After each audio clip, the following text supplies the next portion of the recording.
नमस्कार दोस्तों, हमारे चैनल अचीवर क्लास से झारखंड में स्वागत है। दोस्तों, आज बात करेंगे झारखंड चौकीदार न्यू बहाली के बारे में। बहुत ही इम्पोर्टेंट बात है। आप सभी इस वीडियो को जरूर देखिएगा और समझने की कोशिश करिएगा कि न्यू चौकीदार बहाली में हर जिला में कितने सीटें होंगे, क्या क्या बदलाव होगा। ठीक है। और जो पिछला बार फेल हुए थे, ठीक है, उन लोगों को भी अवसर मिल जाएगा। ठीक है। और बीट वाइज और जिला वाइज में क्या अंतर है, पूरा समझने की कोशिश करिएगा। बहुत ही इंपॉर्टेंट है। अभी झारखंड का हालात ऐसा हो गया है कि ज़बरदस्त वैकेंसी आ रहा है और साथ में सारा काम रुका हुआ हो रहा है। आप प्रूफ भी देख सकते हैं कि हर चीज़ का रिजल्ट आ रहा है। कल भी दो चीज़ों का रिजल्ट आया, भले आपसे रिलेटेड नहीं है लेकिन नौकरी का तो रिजल्ट आया ना। तो वही चीज़ें हैं, तो सारा चीज़ बताऊंगे इस वीडियो में। आप लोग समझने का कोशिश कीजिएगा और चैनल सब्सक्राइब नहीं किए हैं तो सब्सक्राइब जरूर कर लीजिएगा। ठीक है। तो देखिए, झारखंड चौकीदार न्यू बहाली में बदलाव तो होना तय है कि अब 100 नंबर का एग्जाम होगा। पहला बदलाव मैं बता दे रहा हूँ। और कुछ विद्यार्थी नहीं समझ रहे हैं कि बीट वाइज होगा कि जिला वाइज। देखो, सिंपल समझो, मान लो कोई जिला है रांची, ठीक है। तो पहले जो निकलता था वो बीट के अनुसार बोला गया था। कहने का मतलब है कि वो जो स्कूल है, मान लीजिए कोई, मान के चलो 10 स्कूल है, तो उस स्कूल के अगल बगल का ही आदमी को वहाँ का मास्टर बनाया जाएगा। लेकिन अब क्या नियम हो गया, उस जैसे बीट का बात है वही स्कूल का उदाहरण दिए। अब बीटों की संख्या सिर्फ रिक्त पदों की संख्या होगी। मान लो रांची में 20 बीट है और उसमें 20 पद खाली है। ठीक, पूरा जिला का फॉर्म भरेगा और कोई भी कहीं भी जा सकता है। किसी को भी रिजल्ट के बाद उसको भेज दिया जाएगा। ठीक है, समझ रहे हैं। मान लो कोई बुंडू का है तो बुंडू को बुड़मू में भेज देगा, कांके में भेज देगा। इससे कोई रिलेटेड नहीं रह गया है कि उसी बीट का आदमी होना चाहिए। हाँ, लेकिन भरसक प्रयास किया जाएगा कि बीट का नज़दीकी व्यक्ति होना चाहिए। यही है बीट वाइज और जिला वाइज। समझ गए ना।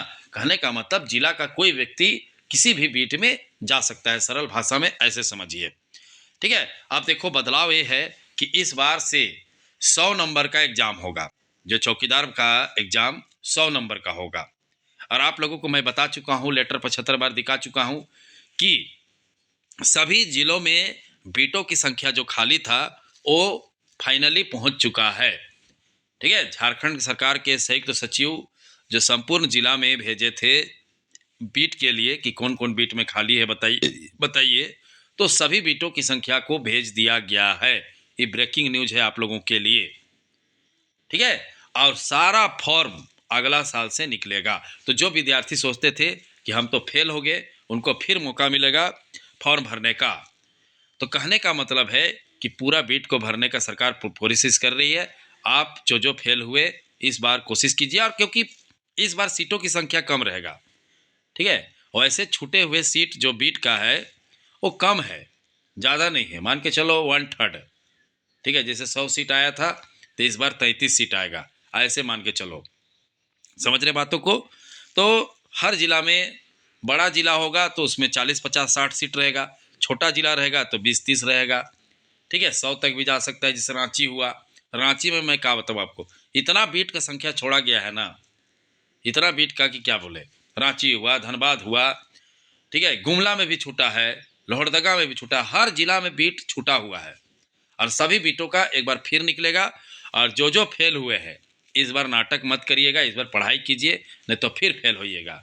ठीक है, फेल होकर तो नाम रोशन होबे किया है, फिर अबरी फेल होइएगा तो क्या बोलिएगा, गाली देते रहिएगा सरकार को, कुछ नहीं करता है, झारखंड में कुछ नहीं होता है। बहाली तो हो गया ना चौकीदार का, सब जिसको पढ़ना था नौकरी ले लिए। तो पढ़ाई लिखाई भी करना होगा, नहीं तो नहीं होगा। ठीक है, समझ रहे। तो प्रत्येक जिला में मैं बता दिया हूँ कि लगभग एवरेज 40 से ऊपर सीट होगा। बदलाव यही है कि 100 सीटों का होगा। अब आखिर फॉर्म कब आएगा, ये भी लोग पूछेंगे। तो देखो, फॉर्म अब अगला साल ही आएगा। ठीक है, जनवरी के लास्ट में या तो फरवरी के पहला सप्ताह में ही फॉर्म आएगा। क्योंकि बीटों की संख्या तो 100% पहुँच गया, इसमें कोई शक नहीं है, लेकिन प्रक्रिया होने में देर होता है। अब कोई पूछेंगे कितना देरी लगेगा, तो मैं वही कहानी बता दे रहा हूँ, फिर लगेगा 1 साल। कहने का मतलब है कि फॉर्म भराएगा, ठीक है, अलग अलग जिला का फॉर्म आएगा, अलग अलग जिला अलग अलग समय पे, अलग अलग समय पे। जैसे अभी होमगार्ड आ रहा है उसी तरह का आएगा। फिर उसी तरह का जैसे अभी चौकीदार आया था, चौकीदार और होमगार्ड एक ही कैटेगरी का है। दोनों, मतलब कहने का मतलब दोनों का आने का समय का जो बॉन्ड है वो एक ही टाइप का है। चौकीदार में भी ना ये होता था कि ई जिला का कभी आया, कभी वो जिला का आया, उसी तरह से। अब फिर जो विद्यार्थी सोचेगा फॉर्म भर के सो जाएगा, वो फिर फेल होगा। ठीक है, तो आपको लगे रहना होगा। 100 नंबर का एग्जाम होगा, पढ़ना है। ठीक है, इस बार गलती नहीं करिएगा। हमको पता है कि फिर गलती करेगा यहाँ का विद्यार्थी। यहाँ का विद्यार्थी नहीं पढ़ने वाला है। 80% कंपटीशन नहीं है। मैं बार बार बोल रहा हूँ, कंपटीशन नहीं है। अभी कल परसों को रिजल्ट आया, ठीक है, वन वन विभाग का। ठीक है, जाके देखिए कटअप कितना गया है, कोई खास कटअप नहीं। लेकिन हल्ला करेंगे कि झारखंड में कुछ नहीं हो रहा है, और वो भी रिजल्ट आया तो 8 महीना बाद आया है। मैं वही बार बार बताता हूँ कि यहाँ पर नौकरी लेना है तो आप लोगों को धैर्य रखना पड़ेगा, समय देना पड़ेगा, तभी जाके नौकरी मिलेगा, अदरवाइज नहीं मिलेगा। आप ये सोचिएगा कि कि कल आए फॉर्म और परसों दिन एग्जाम हो जाए। वैसे तो परसों दिन एग्जाम होगा तो आप ही लोग फेल हो जाएगा जो नहीं पढ़ने वाले हैं।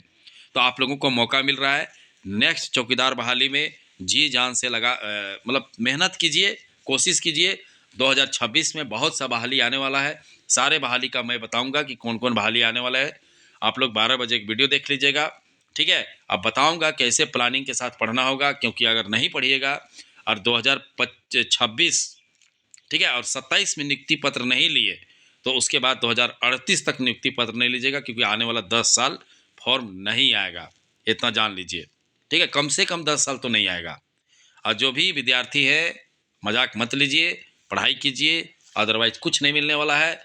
सब धीरे धीरे लोग ले रहा है। CGL का देख लिए, अंततः रिजल्ट आ गया, चौकीदार क्लियर हो ही गया। उत्पाद सिपाही का एग्जाम 100% होगा। और फिर अंत में नहीं पढ़िएगा तो अंत में वही एक से एक मार्केट में लोग हैं, बोलेगा क्रैश कोर्स करो। अरे 2 महीना में कोई पढ़ाई होता है जी? 2 महीना में पढ़ के तो मैट्रिक पास नहीं हो सकते होते, तो नौकरी का एग्जाम है। ये भी चीज़ स्टूडेंट नहीं समझता है। दुख का बात तो ये है। तो समझ गए बातों को। तो चलिए, वीडियो देखने के लिए बहुत बहुत धन्यवाद। चैनल को सब्सक्राइब करना नहीं भूलिएगा।